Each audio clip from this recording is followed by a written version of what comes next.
Welcome to Fertility and Sterility on Air, the podcast where you can stay current on the latest global research in the field of reproductive medicine. This podcast brings you an overview of this month's journal, in-depth discussion with authors, and other special features. F&S On Air is brought to you by Fertility and Sterility family of journals in conjunction with the American Society for Reproductive Medicine, and is hosted by Dr. Kurt Barnhart, Editor-in-Chief, Dr. Eve Feinberg, Editorial Editor, Dr. Micah Hill, Media Editor, and Dr. Pietro Bordoletto, Interactive Associate-in-Chief. I'd just like to say welcome to our third and final day of the ANZSREI conference. We've got our now traditional F&S podcast where we've got an expert panel, we've got our international speaker Pietro, and we've got a wonderful debate ahead of us. This is all being recorded. You're welcome, and please think of questions to ask the panel at the end, because it's quite an interactive session, and we're going to get some of the best advice in some of the really controversial areas like unexplained infertility. Hi, everyone, and welcome to the second annual Fertility and Sterility Journal Club Global, coming to you live from the Australia and New Zealand Society for Reproductive Endocrinology and Infertility meeting. I think I speak on behalf of everyone at F&S that we are so delighted to be here. Over the last 2 years, we've really made a concerted effort to take the podcast on the road, and this, I think, is a nice continuation of that. For the folks who are tuning in from home and listening to this podcast after the fact, the Australia-New Zealand Society for Reproductive Endocrinology is a group of over 100 certified reproductive endocrinologists across Australia and New Zealand, and this is their annual meeting live in Sydney, Australia. Today's debate is a topic that I think has vexed a lot of individuals, a lot of patients, a lot of professional groups. There's a fair amount of disagreement, and today we're going to try to unpack a little bit of unexplained infertility. And the question really is, should we be going straight to IVF? As always, we try to anchor to literature, and there are two wonderful documents in Fertility and Sterility that we'll be using as our guide for discussion today. First one's a wonderful series that was published just a few months ago in the May issue 2024. That is a views and reviews section, which means there's a series of 3 to 5 articles that kind of dig into this topic in depth. And the second article is our professional society guideline, the ASRM committee opinion, entitled Evidence-Based Treatments for Couples with Unexplained Infertility, a guideline. The format for today's discussion is debate style. We have a group of 6 experts, and I've asked them to randomly assign themselves to a pro and a con side. So I'll make the caveat here that the things that they may be saying, positions they may be trying to influence us on, are not necessarily things that they believe in their academic or clinical life, but for the purposes of a rich debate, they're going to have to be pretty deliberate in convincing us otherwise. I want to introduce my panel for today. We have on my immediate right, Dr. Raywyn Tierney. She's my co-moderator for tonight, and she's a practicing board-certified fertility specialist at IVF Australia. And on my immediate left, we have the con side. Going from left to right, Dr. Michelle Quick, practicing board-certified fertility specialist at IVF Australia. Dr. Robert Lahoud, board-certified reproductive endocrinologist and clinical director of IVF Australia here in Sydney. And Dr. Claire Bothroyd, Medical Director at Care Fertility and the current President of the Asia Pacific Initiative in Reproduction. Welcome. Thanks. On the pro side, going from right to left, I have Dr. Aurelia Liu. She is a practicing board-certified fertility specialist, Medical Director of Women's Health Melbourne, and Clinical Director at Life Fertility in Melbourne. Dr. Marcin Stankiewicz, a practicing board-certified fertility specialist and medical director at Family Fertility Center in Adelaide.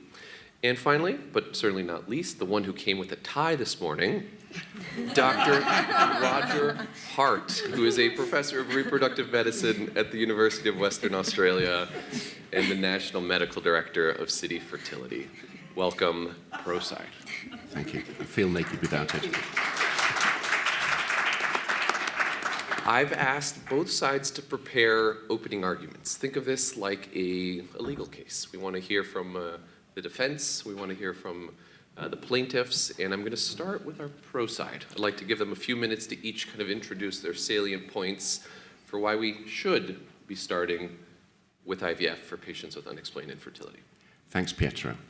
To provide a diagnosis of unexplained infertility, it's really a reflection of the degree of investigation we've undertaken.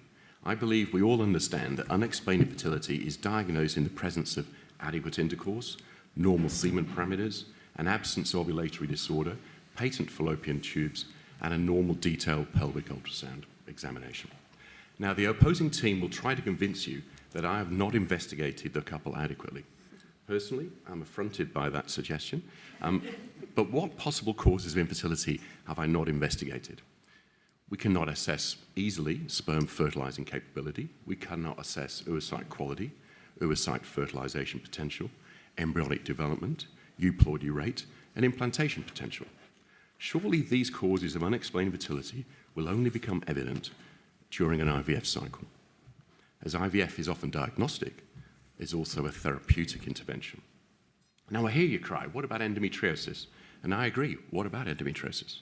Remember, we're discussing unexplained infertility here. Yes, there is very good evidence that laparoscopic treatment for symptomatic patients with endometriosis improves pelvic pain, but there is scant evidence that a diagnostic laparoscopy and treating any minor disease in the absence of pain symptoms will improve the chance of natural conception, or to that matter, improve the ultimate success of IVF.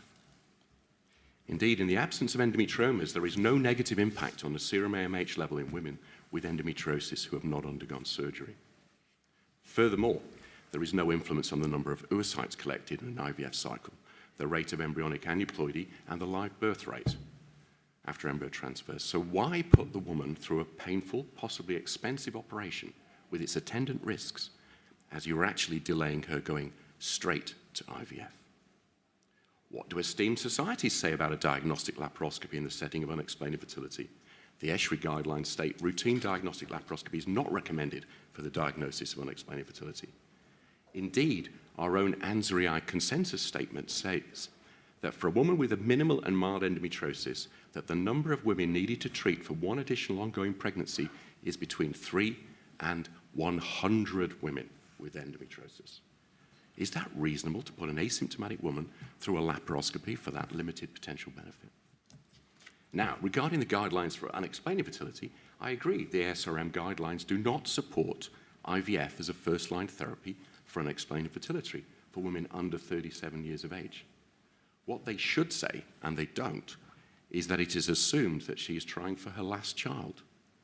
As no doubt, if this is her last child, if it isn't her last child, she will be returning, seeking treatment now over 37 years of age, where the guidelines do state there is good evidence that going straight to IVF may be associated with higher pregnancy rates, a shorter time to pregnancy, as opposed to other strategies. They then state it's important to note that many of these included studies were conducted in an area of low IVF success rates than those currently observed, which may alter this approach, suggesting they do not even endorse their own recommendations. The UK NICE guidelines, what do they say for unexplained infertility? Go straight to IVF. So while you're listening to my esteemed colleagues on my left speaking against the motion, I'd like to be thinking about other important factors that my colleagues on my right will discuss in more detail. Consider the superior efficacy of IVF versus IUI, the excellent safety profile of IVF and its cost effectiveness. Further, other factors favouring a direct approach to IVF in the setting of unexplained infertility are: what is the woman's desired family? We should not be focusing on her first child, we should be focusing on giving her the family that she desires, and how we can minimise her inconvenience during treatment, as this has social, career, and financial consequences, impediments for her, while we attempt to help her achieve her desired family. Thank you.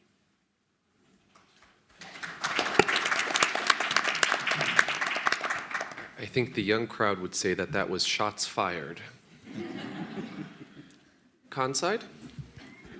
We're going to save the rebuttal for the time you've allocated to that, but first I want to put the case about unexplained infertility. Unexplained infertility in 2024 is very different to what it was 10 and 20 years ago, when many of the randomised controlled trials that investigated unexplained infertility were performed. The armamentarium of investigative procedures and options that we have has changed, as indeed has our understanding of the mechanisms of infertility. So much so that that old definition of normal semen analysis, normal pelvis and ovulatory, which I think was in Roy Homburg's day, is now no longer fit for purpose as a definition of unexplained infertility. And I commend to you ICMART's very long definition of unexplained infertility, which really relies on a whole lot of things, which I'm going to now take you through what we need to do. It is said, or was said, that 30% of infertility was unexplained. I think it's way, way less than that if we actually look at our patients, both of them, carefully with history and examination and directed tests. And you will probably reduce that to about 3%. Let me take you through female age first. Now, in the old trials, some of the women recruited were as old as 42. That is not unexplained infertility. We know about oocyte aneuploidy and female ageing. 41, it's not unexplained. 40, it's not unexplained. 39, it's not unexplained. And I would put it to you that the cut-off where you start to see oocyte aneuploidy significantly constraining fertility is probably 35. So unexplained infertility has to, by definition, be a woman who is less than 35. I put that to you. Now let's look at the male. Now what do we know about the male, the effect of male age on fertility? We know that if the woman is over 35, and this is beautiful work it's really done many years ago in Europe, that if the woman is over 35 and then the male is 5 years older than her, her chance of natural conception is reduced by a further 30%. So I put it to you that therefore the male age is relevant, and if she's 35 and has a partner who's 35 years older than her or more, it's not unexplained infertility. It's related to couple age. Now, we're going to, so that's age. Now, my colleagues are going to take you through a number of treatment interventions other than IVF, which we can do with good effect if we actually make the diagnosis and don't put them into the category of unexplained infertility. You will remember from the old trials that mild or moderate or mild or minimal endometriosis was often included, as was mild male factor or seminal fluid abnormalities. These were really multifactorial infertility, and I think that's the take-home message, that much what we call unexplained is multifactorial. You have two minor components that act to reduce natural fecundability. So, I now just want to take you through some of the diagnoses that contribute to infertility that we may not, in our routine laparoscopy and workup, we may not pick up and have previously been called unexplained infertility. For instance, we know that adenomyosis is probably one of the mechanisms by which endometriosis contributes to infertility. Chronic endometritis is now emerging as an operative factor in infertility, and that will not be diagnosed easily. Mild or minimal endometriosis, my colleagues will cover. The mid-cycle scan will lead you to the thin endometrium, which may be due to unexpected adhesive disease, but also a thin endometrium, which we know has a very adverse prognostic factor, may be due to long-term progestin contraception. We are starting to see this emerge. Secondary infertility after a caesarean section may be due to anismocele, and we won't recognise that unless we do mid-cycle scans. That's the female. Let's look at the male. We know now that seminal fluid analysis is not a good predictor of male fertility. And there is now evidence from Ranjith Ramaswamy's work that we are missing clinical varicoceles because we failed to examine the male partner. My colleagues will talk more about that. We may miss DNA fragmentation, which again may contribute by the basic seminal fluid analyses. Now, most of these diagnoses can be made or sorted out or excluded within 1 or 2 months of your detailed assessment of both partners by history and examination. So it's not straight to IVF, ladies and gentlemen. It's just a little digression, a little lay-by, where you actually assess the patient thoroughly.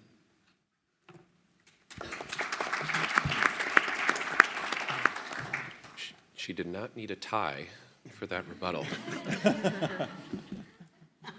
Proceed. Thank you.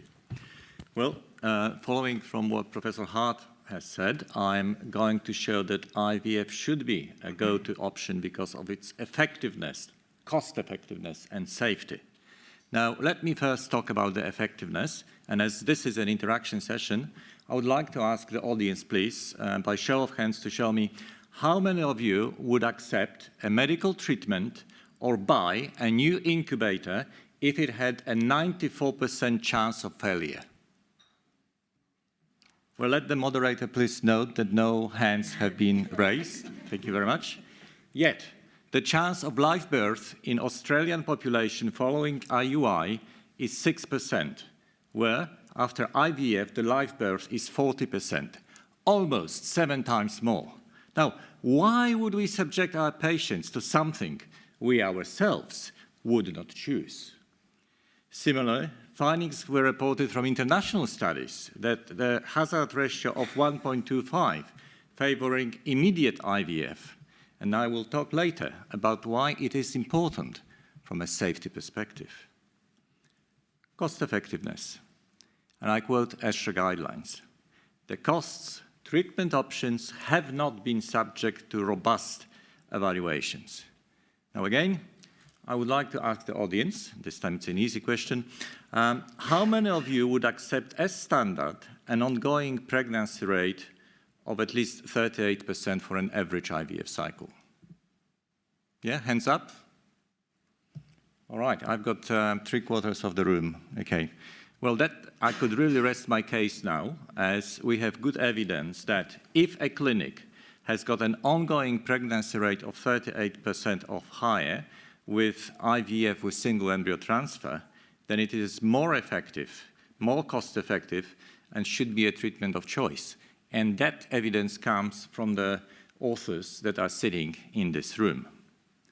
Again, what would the patients do? If the patients are paying for the treatment, would they do IUI? Most of them would actually go straight to IVF. And we also have a very nice guidelines which advise against IUI based on cost effectiveness. Now, another factor to mention briefly is the multiple births, which cost 5 to 20 times more than singleton. The neonatal cost of a twin birth costs about 5 times more than singletons, and pregnancy with delivery of triplets or more costs nearly 20 times. Now, the costs that I'm going to quote are in American dollars and from some time ago, from Fertility and Sterility. However, the total adjusted all healthcare costs for a singleton delivery is about $21,000 US, $105,000 for twins, and $400,000 for triplets and more. Then the very, very important is the psychological cost of the high risk of failure with IUI. Now, it is well established that infertility has a psychological impact on our patients. Studies have shown that prolonged time to conception extends stress, anxiety, and depression, and sexual functioning is significantly negatively impacted. Literature shows that 56% of women and 32% of men undergoing fertility treatment report significant symptoms of depression, and 76% of women and 61% of men report significant symptoms of anxiety. Shockingly, it is reported that 9.4% of women reported having suicidal thoughts or attempts. The longer the treatment takes, the more our patients display symptoms of distress, depression, and anxiety. Safety. Again, ASREI guidelines says the safety of treatment options have not been subjected to robust evaluation. But let me talk you through it. In our Australian expert hands, IVF is safe, with the risk of complications of egg pickup being about 1 in 1,500 and other risks 1 in 3,000. However, let's think for a moment on impact of multiple births. A multiple pregnancy has significant psychological, physical, social, and financial consequences, which I can go further into details if required. I just want to mention that the stillbirth rate increases from under 1% for singleton pregnancies to 4.5% for twins and 8.3% for higher order multiples, and that multiple pregnancies have potential long-term adverse health outcomes for the offspring, such as the increased risk of health issues through their life, increased learning difficulties, language delay, and attention and behavior problems. The lifelong disability is over 25% for babies weighing less than 1 kilogram at delivery. And please note that the quoted multiple pregnancy rates with IUI can reach up to 33%, although in expert hands it's usually around 15%, which is significantly higher than a single embryo transfer. In conclusion, from the mother and child safety perspective, for the reason of medical efficacy and cost effectiveness, we have reasons to believe you should go straight to IVF.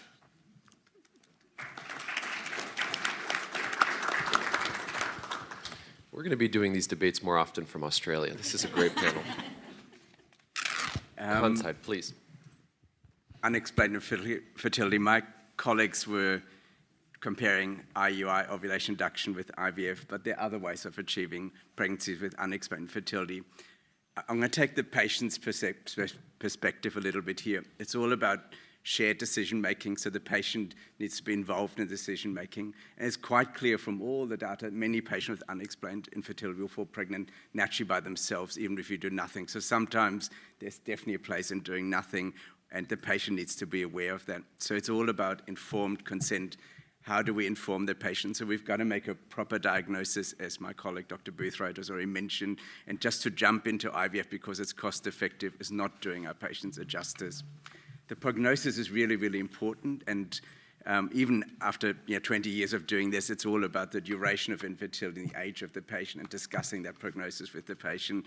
We all know that patients who've been trying for longer and who are older do have a worse prognosis, and maybe they do need to look at treatment quicker, but there are many patients that we see that have a good prognosis, and just explaining that to them is all they need to achieve a pregnancy naturally. And then we're going to talk about other options. It's wrong not to offer those to patients, and my colleague Dr. Quick will talk about that in a moment. Look, we've all had patients that have been scarred by IVF, who've spent a lot of money on IVF, did not fall pregnant, and I think the fact that they weren't informed properly, that the diagnosis wasn't made properly, is very frustrating to them. So to just jump into IVF again is not doing the patients a justice. And look, there are negatives to IVF. There's not just the cost to the patient, the cost to society. As taxpayers, we all pay for IVF. It's funded here or sponsored to some degree. And it's also the family and everyone else that's involved in paying for this. So this is not a treatment that is without cost. There are some harms. We know that ovarian hyperstimulation syndrome still exists, even though we tried to, it's much less than it used to be. There's a risk of infection and bleeding from the procedures. And we can look at the baby. The data still suggests that babies born from IVF are smaller and they're born earlier. And monozygotic twinning is more common with IVF, so these are high-risk pregnancies. And all this may have an impact on the long-term health of the babies somewhere down the track at the moment. That is important to still look out for. But I come back to the emotional toll. Our colleagues were saying that finishing infertility quicker helps to kind of reduce the emotional toll. But the procedure itself does have its own toll if it doesn't work. And so we've got to prepare our patients, have them informed. But at the end of the day, it's all about patient choice. How can a patient make a choice if we don't make a proper diagnosis, give them a prognosis, and offer them some other choices that exist?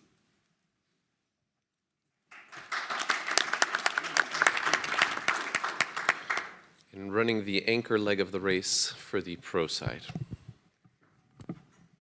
IVF in couples with unexplained infertility is the best tool we have in our reproductive medicine toolkit for multiple reasons. Professor Hart has clarified the definition of unexplained infertility as a reflection of the degree of investigation we've undertaken. He's explained that IVF is often importantly diagnostic as well as therapeutic, both demonstrating and overcoming barriers to natural conception. Dr. Stankovic has convinced us that IVF is efficient, safe, and cost-effective. My goal is to show you that IVF is the correct therapy to meet the immediate and big picture family planning goals for our patients with unexplained infertility. More than 80% of couples with defined unexplained infertility who attempt IVF treatment will have a baby. In Australia, ANZSREI data shows us that the average age of the female patients who present with primary unexplained infertility is over 35 years. And in fact, the average is 38 years. We're all aware that the average age of first maternity in Australia has progressively become later over the past 2 decades. Currently, it stands in the Mothers and Babies report at 32 years.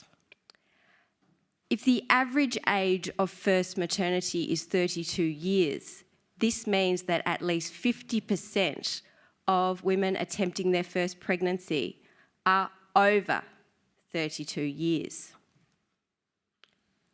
Research I conducted in Melbourne University with my student Eugenie Pryor, asking university students of their family planning intentions and aspirations, demonstrated that most people, male and female, want to be parents and most want to have more than one child.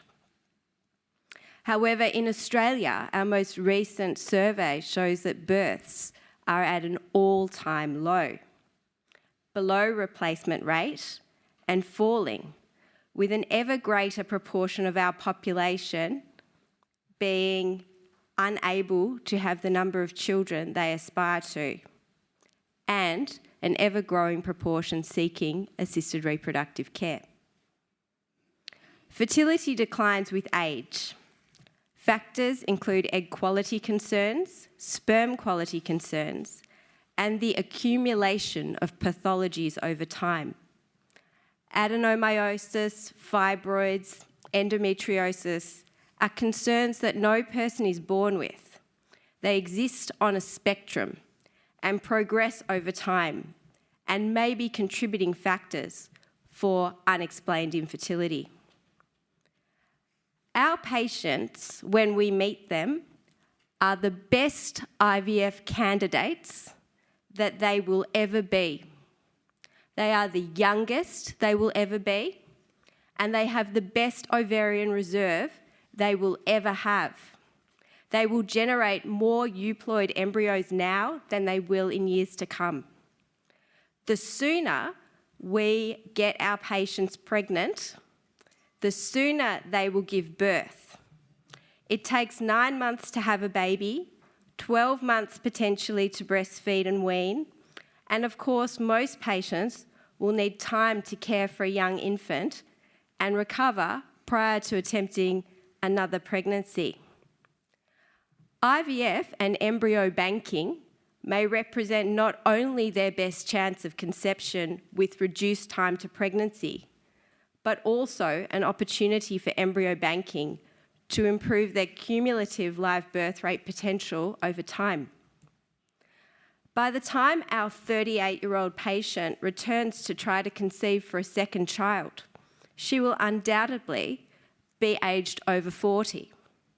Her chance of live birth per cycle initiated at IVF at this stage has reduced phenomenally.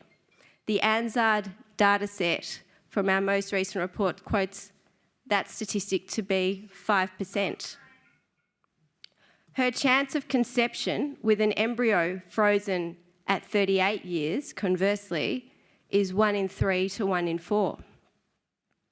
There is no room for doubt that IVF gives couples with unexplained infertility not only the most effective treatment we have to help them have a baby, but their best opportunity to have a family.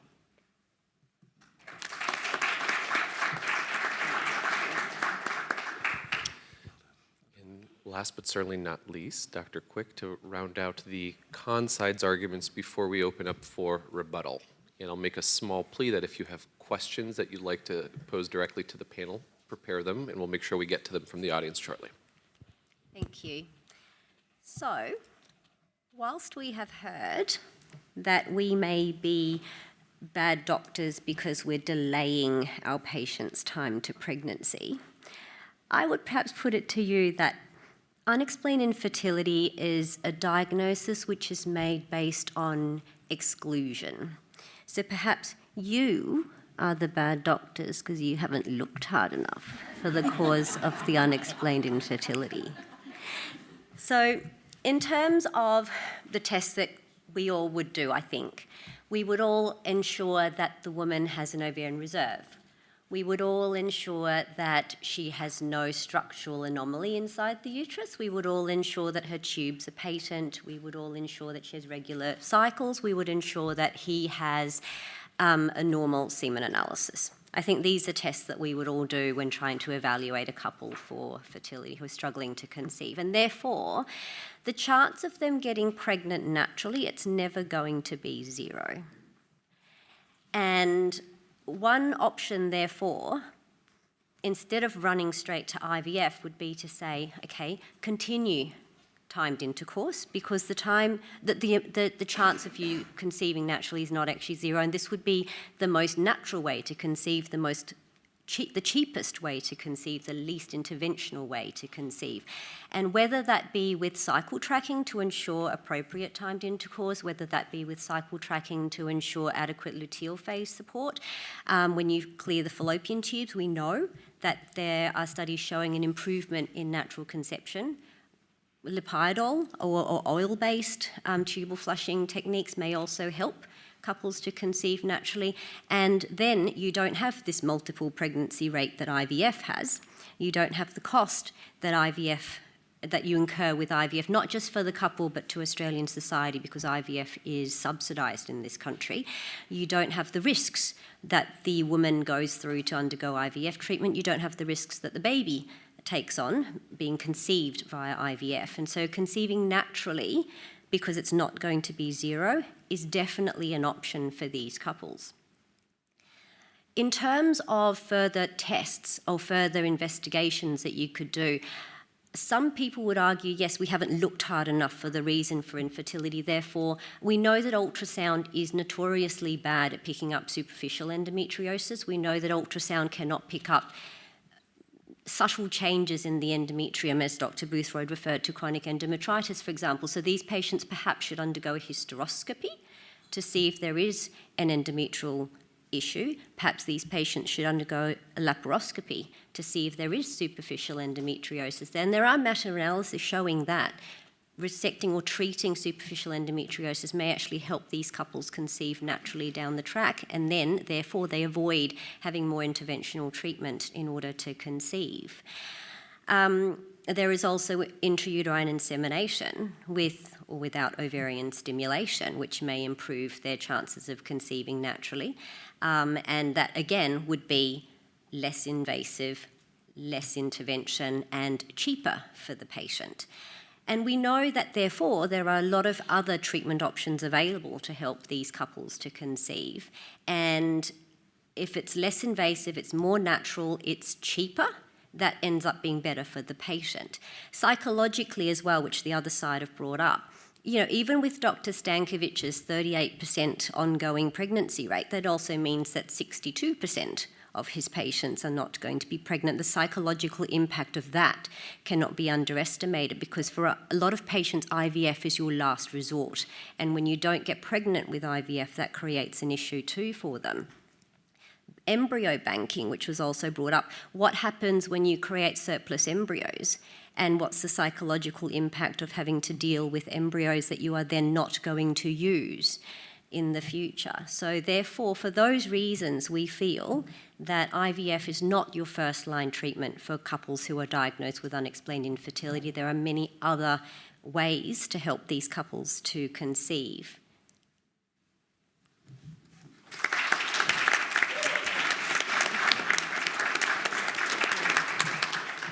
We just have a multitude of things to unpack. And I want to start off by opening up an opportunity for rebuttal. I saw both sides of the panel here taking diligent notes. I think all of us have a full page worth of things that kind of stood out to us.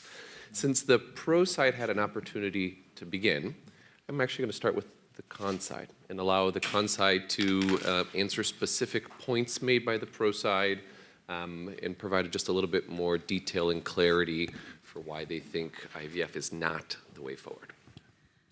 My learned first speaker, wearing his tie, of course, indicated that it was all about laparoscopy and IUI, and it's not, it's way more than that. I just want to highlight to you the paper by Dressler in 2017 in the New England Journal of Medicine, a randomised controlled trial of what would be unexplained infertility according to the definition I put out, the less than 35 ovulatory normal semen analysis. And the intervention was an HSG with either oil-based contrast or water-based contrast. And over the 6 months, there was clear separation, and this is an effective treatment for unexplained infertility or mild or minimal endometriosis, however it might work. And there's probably separation out to 3 years. So as a single intervention, as an alternative to IVF, the use of oil-based contrast is an option. So it's not just about laparoscopy and IUI. I guess the other thing, the second speaker did allude to fairly abysmal success rates with IUI being 6%. That is a problem, and I would like to allude to a very good pragmatic trial conducted by Cindy Farquhar and Emily Liu and their co-workers in New Zealand that really swung the meta-analysis for the use of clomiphene and IUI to clinical efficacy. And they reported a 33% chance of live birth in their IUI and clomiphene arm. I'm going across to Auckland to see what the magic is in that city. What are they doing? The third speaker did allude to the problem of declining fertility, a global problem, and Australia is not alone.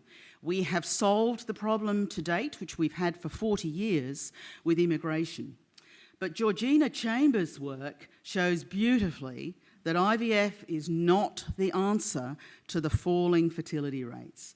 It is a way more complex social problem and is probably outside the scope of today's discussion. So those are my 3 rebuttals to our wonderful team. Thank you very much. Have we got more? You can't bury them. Let's give them an opportunity. We'll give them an opportunity. Thank you for the opportunity.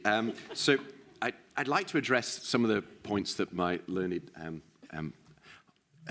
debaters on the opposition raised. The first speaker really suggested quite a few things that we probably omitted, like endometritis, failure to examine the male. I think things like that, I think in a good history, that is essential what we do as part of our investigation. We're looking for a history of caesarean section, complications subsequent to that. We're doing a detailed scan, and that will exclude the fact that she's got a poor endometrium development. She's got a caesarean scar niche. A good history of a male will allude to the fact that he has some metabolic disorder, degree of hypogonadism. So we're not delaying anything by these appropriate investigations. Adenomyosis will be raised. I talked about a detailed gynecological examination. So I honestly think that as my opening line was, a detailed gynecological scan, obviously with a very good history taken, is essential. And we're not delaying her opportunity to go straight to IVF if we've addressed all these factors. The second speaker talked about shared decision-making, and we'd all completely agree with that. But we have to be honest and open about the success, which my second speaker talked about, the success of the treatment we're offering. And one thing we should sort of dwell on is it's the fundamental description of the success of treatment is probably all about prognostic models. And that Hunot model, that's the original model about the success of conception, is really everything flows on from that, which basically talks about a good prognosis patient. 30% chance of live birth after a year. That's what they talk about, a good prognosis patient. Perhaps the rest of the world is different to your average Australian patient, but if we talked about that being a good prognosis, you got a 1 in 3 chance of being pregnant by a year, I think most of our patients would throttle us. So that is what all the models are sort of based on, that being a good prognosis patient. So I completely agree with the second speaker out. We do have a shared decision. We have to be honest with our patients about the success. We have to be honest about giving them the prognosis of any treatment that we offer. But really, as my third speaker was talking about, it's about giving the patient the opportunity to have a family, minimal career disruption, minimal life disruption. We have to be honest and talk about the whole picture. They're focused on the first child because really they can't think beyond that. We're talking about giving them the family that they need. The third speaker spoke very eloquently about the risks associated with the treatment we offer. I believe we offer a very safe service with our IVF, particularly in Australia with our 2% twin pregnancy rate. We talk about the higher risk of these pregnancies, but they perhaps don't relate to the treatment we're offering. Perhaps, unfortunately, is the patient. If she's got polycystic ovary syndrome, she's more likely to have diabetes, premature delivery, preeclampsia. So I think often the risks associated with IVF and potentially the risks associated to the child born from IVF perhaps don't relate to the treatment of IVF per se. May well be the woman and perhaps her partner, their underlying medical condition, which lead those risks. So I strongly would encourage you to believe that take a very good history from your patient, you do a thorough investigation, as I've alluded to, looking for any signs of ovulatory disorder, any gynecological disorder by a detailed scan, checking tubal patency, and a detailed history and semen analysis from the man, and then you'll find you're probably going straight to IVF.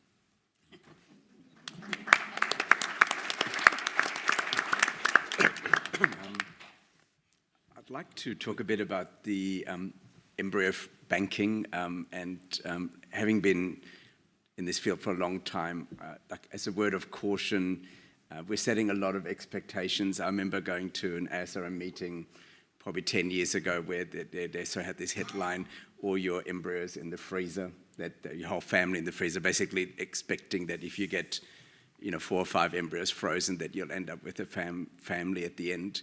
Like we all know that it's, for the patient, they're not a percentage, it's either 0 or 100%. And if all the embryos don't work, they don't have a family at the end.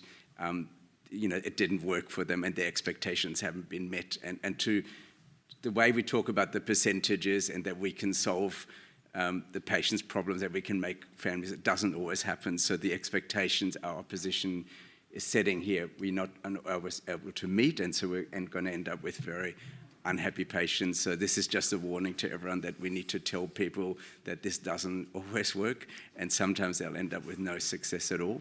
And from that point of view, I think the way it's presented is way too simplistic, and we've got to go back to looking at the other options and not promising things we can't always deliver.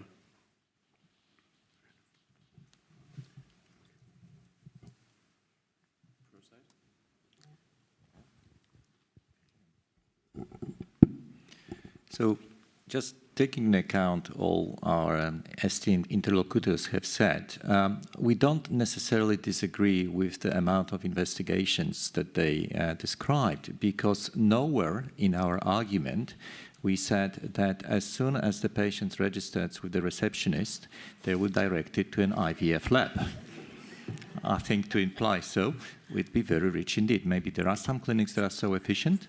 I don't know how it works overseas, but certainly not in Australia.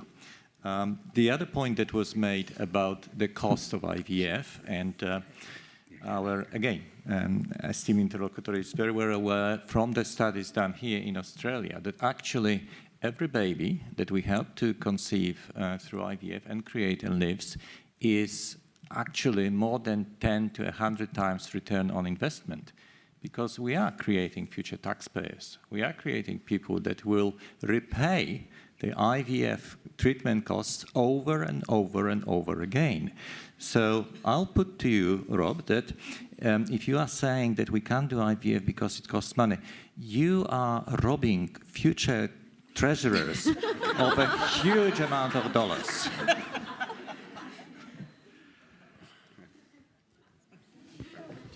I hope the American audience is listening. In America, we call embryos unborn children in freezers in certain parts, and here they're unborn taxpayers. Con side, final opportunity for rebuttal before some audience questions, and one more word from the pro side. Well, actually, Dr. Stankiewicz, I was very happy to hear that you're not going to send your patients straight to the IVF lab, because we've managed to convince you that that's not the right thing to do. I clearly have forgotten how to debate because I did all my rebuttals at the end of my presentation, but essentially I'll recap because when we're talking about IVF, as we're saying, the chance of pregnancy is not going to be 100%, and so there is a psychological impact to IVF not working. There is a psychological impact to banking embryos and creating surplus embryos that eventually may not be used. And they were my main rebuttal points in terms of why IVF was not the first-line treatment. Thank you. So we've heard from the opposition some very valid points of how our patients can be psychologically impacted when fertility treatment is unsuccessful. I will again remind you that IVF is the most successful fertility treatment we have in our treatment armoury. We are most likely to help our patients have a baby with IVF. The cumulative pregnancy rates for IVF have started back in the late 70s and early 80s in single-digit percentages.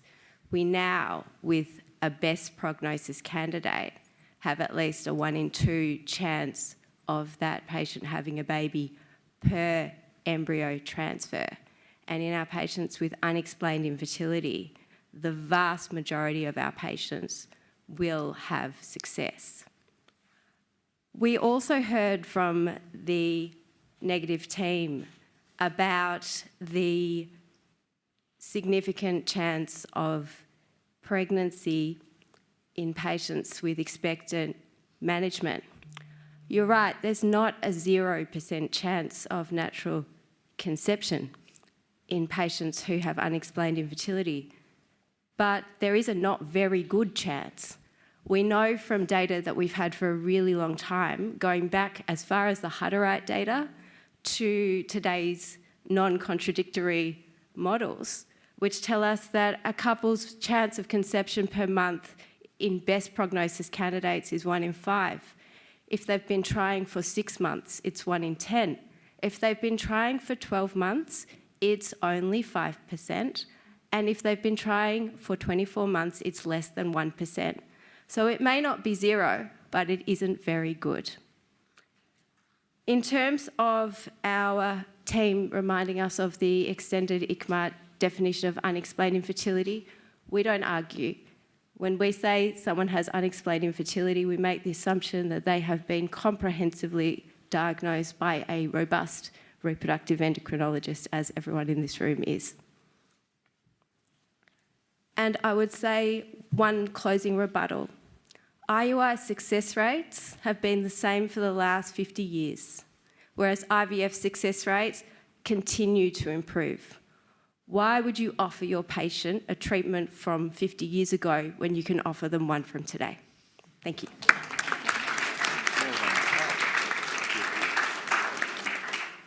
I'm going to take a personal privilege and ask the first question, and hoping that the microphone makes its way to the second question in the audience.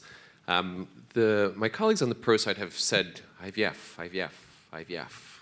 Can you be a little bit more specific about what kind of IVF? Do you mean IVF with ICSI? Do you mean IVF, ICSI, and PGT? Be a little bit more deliberate for us and tell us exactly how the patient with unexplained infertility should receive IVF.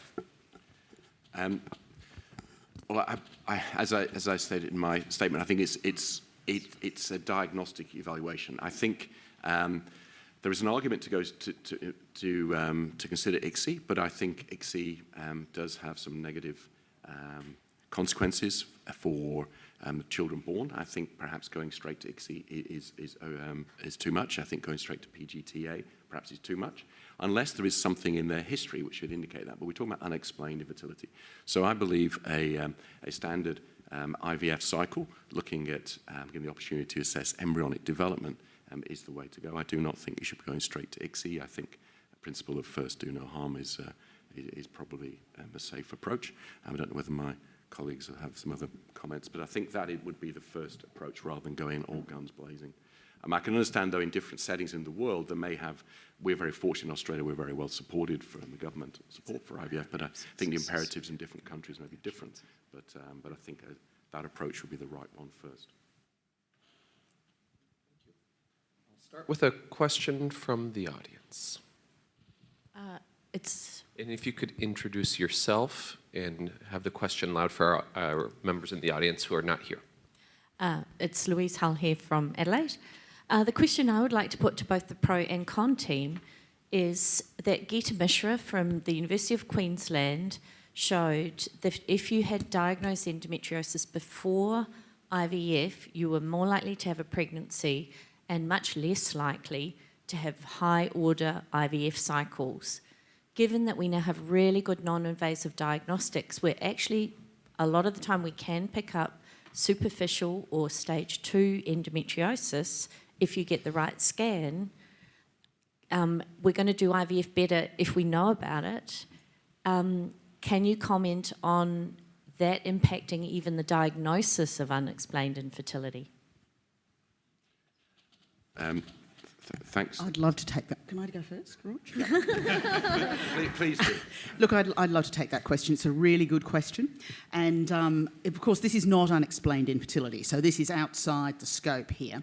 And I think really what we're seeing now, in contrast to where we were at the time of the Marcoux study, which was all, and the Chilandi study on endometrioma excision, we now see that that is actually damaging to fertility, particularly where there is ovarian endometriosis, and that we compromise their ovarian reserve by doing this surgery before we preserve their fertility, be it oocyte cryopreservation or embryo cryopreservation. So I think it's a bit outside the scope of this talk, but I think the swing of the data now is that we should be doing fertility preservation before we do surgery for deeply infiltrative and ovarian endometriosis. And that would fit with Geeta's findings. A brief response. Thanks very much, Louise. We're talking about unexplained infertility here, and my opening line was we need a history, but a detailed gynecological ultrasound. I think it's important it's a really good ultrasound to exclude that, because the evidence around very minor endometriosis is not there. I agree with significant endometriosis, but that's not the subject of this discussion. But I do believe with very minimal endometriosis, there is really no evidence for that. Janelle McDonald from Sydney. I'm going to play devil's advocate here. So everyone is probably aware of the recent government inquiry about obstetric violence. Now, I'm a little concerned that if we are perceived to be encouraging women to IVF first, are we guilty as a profession of, performing fertility violence? So that's just digressing a little bit. Just thinking about how the consumers may perceive this.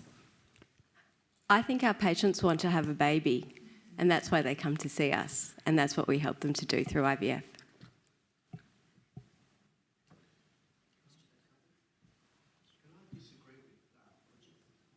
I'm not sure the microphone's working. And just introduce yourself. from Sydney, Australia. Can I disagree with you, Roger, about that question about minimal and mild endometriosis? I'm 68, so I'm old enough to have read a whole lot of papers in the past that are probably seen as relics, but Mark Hu published an unusual study because it was actually an RCT. Well, sorry, not an RCT.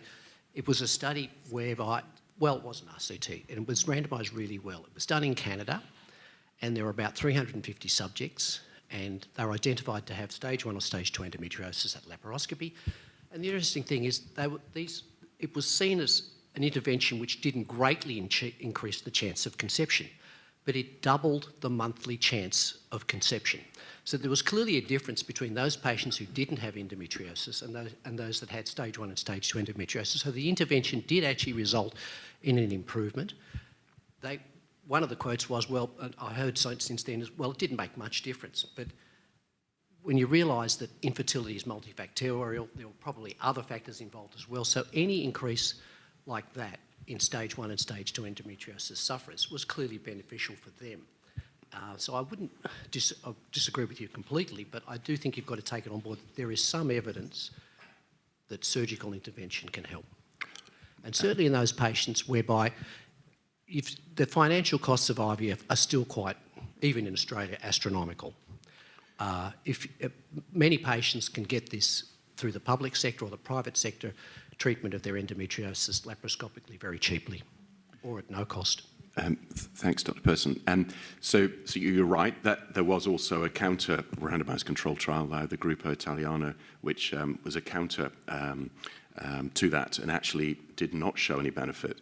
But I believe the Mark Hu study demonstrated an excess of conception, and with treatment of minimal endometriosis of about 4% per month for a few months. So absolutely, that shared decision making.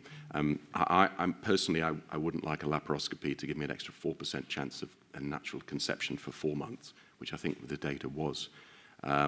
So basically, the basis to my statement that I said, without going to great detail, was a review article published by Somiglana recently in Reproductive Biology and Endocrinology, and their conclusions were that what I basically said, that there's no from looking at all the data, there is no real evidence of intervention for minor endometriosis. We're not talking about pain or significant diagnosed endometriosis on the outcomes of IVF, ovarian reserve, egg quality, embryo development, and aneuploidy rate.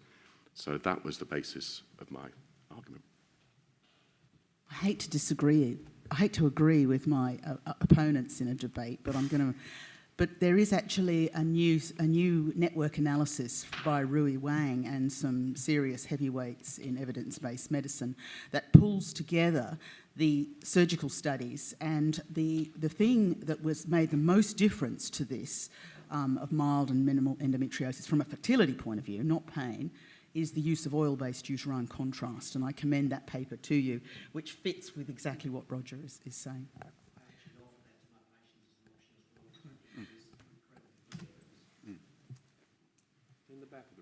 Hi, my name is Lucy Prentice. I work in Auckland, and I just wanted to point out the New Zealand perspective a little bit, where we come from a country with very limited public funding for IVF. I'm currently running an RCT with Cindy Farquhar directly looking at IVF versus IUI for unexplained infertility, and I'd just like to point out that both the ASRM and ANZSREI guidelines, which are the most recent ones, both suggest that IUI should be a first-line treatment with oral ovarian stimulation. We have no evidence that IVF is superior based on an IPD meta-analysis published very recently and also a Cochrane review. And although we would love to be able to complete the family that our patients want from IVF and embryo banking, that option is really not available to a lot of people in New Zealand because of prohibitive costs. We know that IUI with ovarian stimulation is a very effective treatment for people with poor prognosis and unexplained infertility. And I also would just like to add that there's not a cost-effectiveness analysis that shows an improvement and cost effectiveness for IVF. There's also never been a study looking at treatment tolerability between the two. So I don't think that you can say that IVF is a treatment that people prefer over IUI.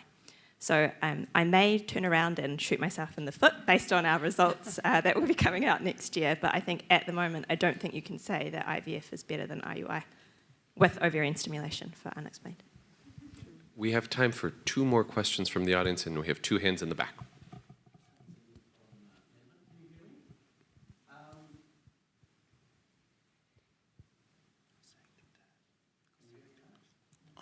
Now we can.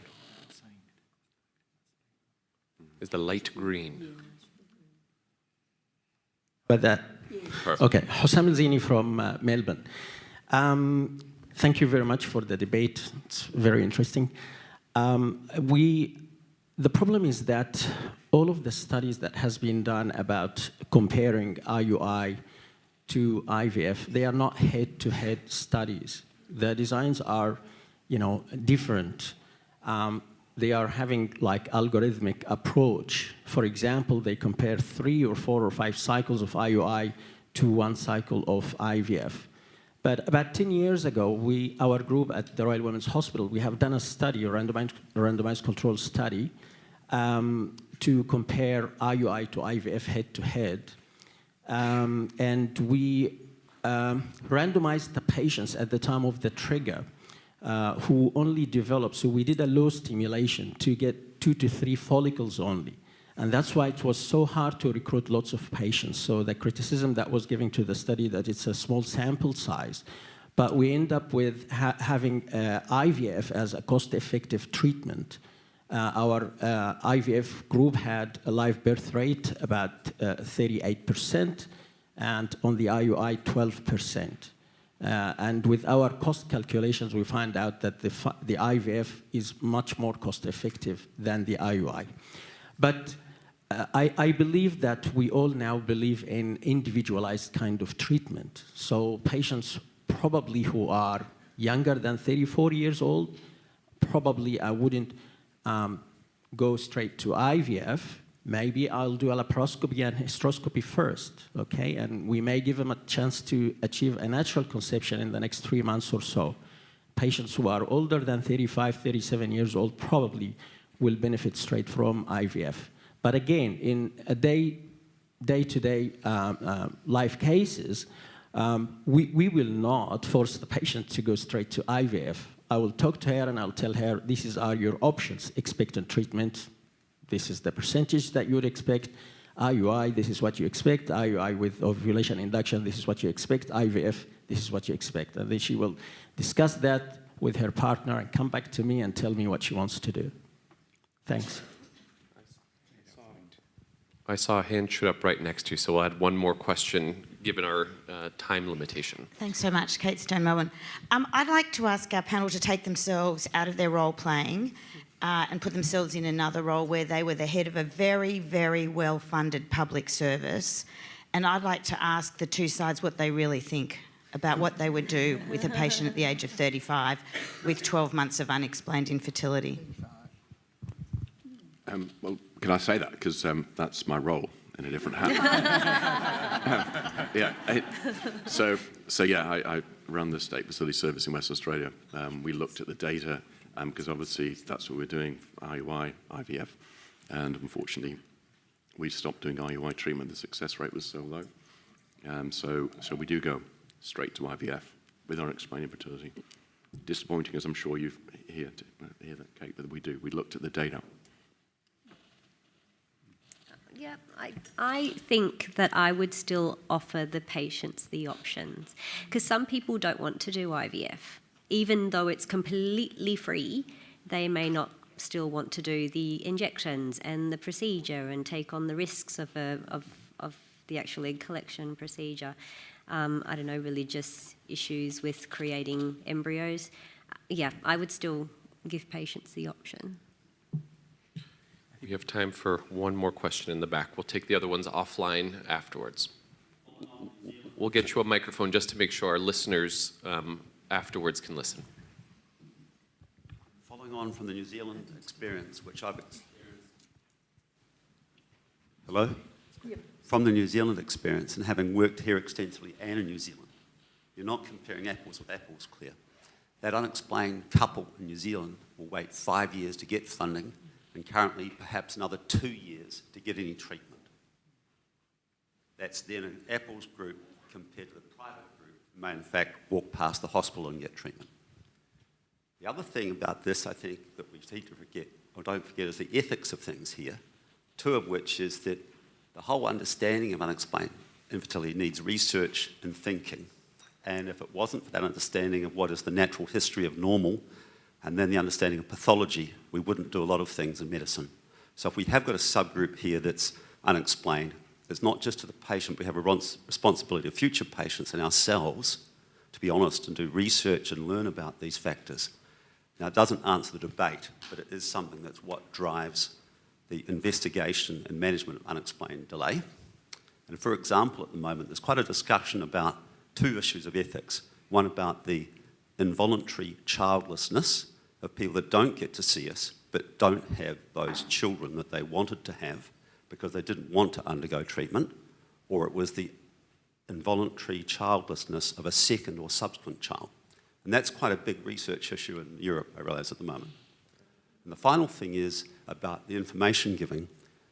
The British case, Montgomery 2015, has changed consent substantially, for those of you from England, that all information given to patients must include and document the discussion about expectant management versus all the different types of treatment, for and against and risks. And we're not currently doing that in IVF in this area, but if you read about what's happened in England, it's transformed consent in surgery. And I think a lot of our decision making isn't in that way. So there are a couple of sort of ethical principles to think about. Wonderful questions from the audience. Since we're coming up at the end of our time, we typically end the debate with closing remarks, but we'll forego that for this debate. And I'd actually like to just poll the audience. After hearing both the pro and the con sides arguments, by a show of hands, who in the audience believes that for the patient with unexplained infertility, as defined and detailed here broadly, should we be beginning with IVF? Should we be going straight to IVF? So by a show of hands. And I would say probably 50% of the room raised their hand. And those who think we should not be going straight to IVF? Well, it feels like a little bit more. I 40-60 now that I saw the other hands. Well, I'm going to call this a hung jury. I don't know that we have a definitive answer. Please join me in a round of applause for our panelists.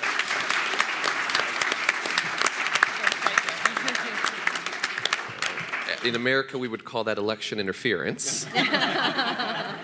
I wanted to thank our panelists, our live audience, and the listeners of the podcast. On behalf of Fertility and Sterility, thank you for the invitation to be here at your meeting and hosting this debate live from the Australia-New Zealand Society for Reproductive Endocrinology meeting in Sydney, Australia. Thank you.